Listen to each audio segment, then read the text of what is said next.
Okay, we have some questions here. Question one, please tell me the company's vision and mission. So, Dangerous Things is a company that's all about human augmentation and allowing people affordable access to those technologies, implantable, bionic technologies, essentially for enhancing their human capabilities. And it's fundamentally different from, picking up a tool that's temporary and it's not part of you. Properly designed device that gets implanted, it's there, it's frictionless, no management, it just becomes part of who you are as a human being. Um, Please tell me the company's current main service in detail. Well, we're basically our service is providing access to these devices. So we develop devices, make them affordable, and make them available. The things that we're doing right now in implantable technology are too far outside of mainstream for large companies to get behind or produce. So, rather than wait for these big companies to finally take the step of producing implantable technologies like this, not, no, non-medical human augmentation type devices, we're doing it. So we're trying to kind of democratize access to these different technologies. What are you pursuing yourself? Me personally, I'm pursuing, through this line of technology development, I'm trying to pursue essentially a bridge between my personal, biological self or identity and my digital data and identities. So, being able to essentially provide a secure way that I can leverage secure technologies like cryptography, um, participate in blockchain transactions and interactions, and do all of that without having to deal with the burden of managing some kind of security token or worrying that I'm going to forget or lose it or have it be taken with, my laptop or something like that. So it's it's kind of like my personal goal is to kind of fundamentally change how human beings protect themselves and their data and verify their identities in an increasingly digital world. Your biological identity is almost meaningless at this point. It's all about trust and online or digital identities and how you verify those and how you interact with those services. So, trying to create a way that you can participate in the digital world, but do so at a very high level of security with a very low level of management or friction. And implantable devices offer that. So normally you have a linear relationship between convenience and security. Something is very convenient, but it's not very secure. Or vice versa, you have something that's very secure, but that means it's not convenient to use.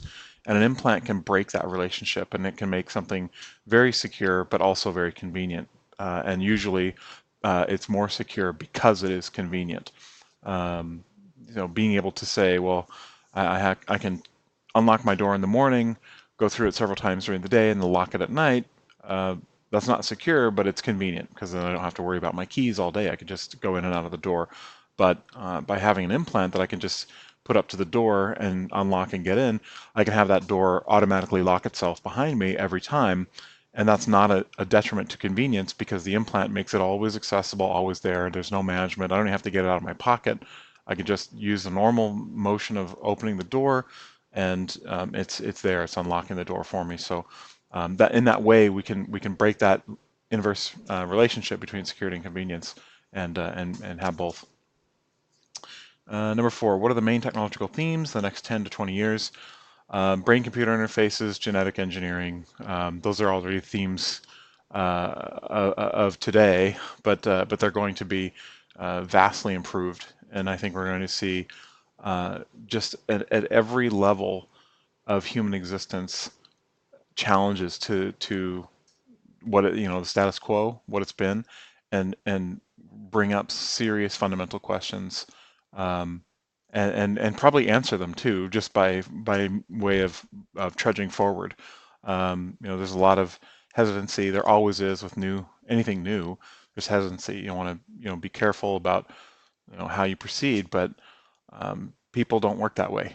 A lot of people say technology marches forward, but it's not technology. Technology doesn't do that, at least not yet on its own.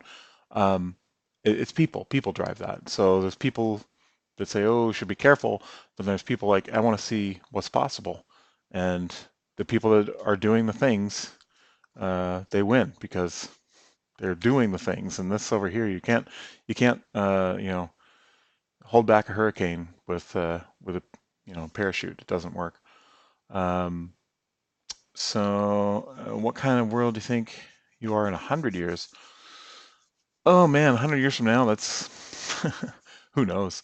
Um, you know, we might be so good at genetic engineering that we are now creating beings for space travel, or maybe permanent colonization of space itself, not even landing on a planet, but just living in space and being genetically modified to do that well.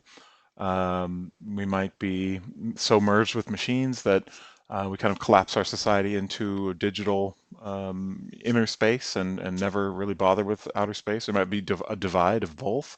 Might be spacefaring people and then people that are so digitized that they don't really have a physical body anymore. Um, it's hard to say. Like, you know, everybody's been predicting flying cars for the last 100 years, and even though we are really, really close to it, we didn't have the ability to. I mean, we had the ability to make a flying vehicle like that, but we didn't have the ability to properly regulate and trust that people could properly pilot it, maintain it, that kind of thing. And that was the holdback. It's not the technology of flying; it was the technology of making it safe for to let people fly their own cars. It just um, that kind of thing was an issue. But now we have drone technologies, and along with that, we have the ability to automate it with AI and computer systems, so that there are safety checks and there are automated driving things where you can define rules that those things play by, and you don't have to worry about the human, making mistakes or being lazy or careless. So we're approaching a time where those types of systems will make the technology that's been around for a long time mass accessible. And I think the same thing is true of it's going to be true of AI. It's going to be true of genetic engineering. It's going to be true of implant or human augmentation, bionic augmentation. It's going to be true of all those things. So, 100 years is impossible to even get close, I think, to reality. Um, so please give a message to the Japanese person who is a reader. I would say the Japanese people are very interesting in that they accept and utilize technology very readily. Um, and that's something that is different, I think, from some Western cultures where we have a distrust of technology. And I'm really interested to see how the Japanese people will consider the augmentative aspects of implantable technology. There's always been a theme of external devices augmenting everything from robotics to augmented like mech suits. I mean, it's been part of manga and all this other kind of stuff for a long time and part of Japanese culture. But the idea of internally augmenting, even just through a simple procedure, it clashes with the current attitude toward even something as simple as ear piercings or body piercings or tattoos. The general culture is very kind of averse to that. They don't really the idea of getting a body piercing or a tattoo is well outside the norm for Japanese culture at the moment. So it seems interesting where that might clash with technology versus body augmentation. If it's an augmentation, but it's for the purpose of technological advancement, will there be more acceptance? I'm curious to see how that works out. So yeah, I think that's it for the questions, and there you go.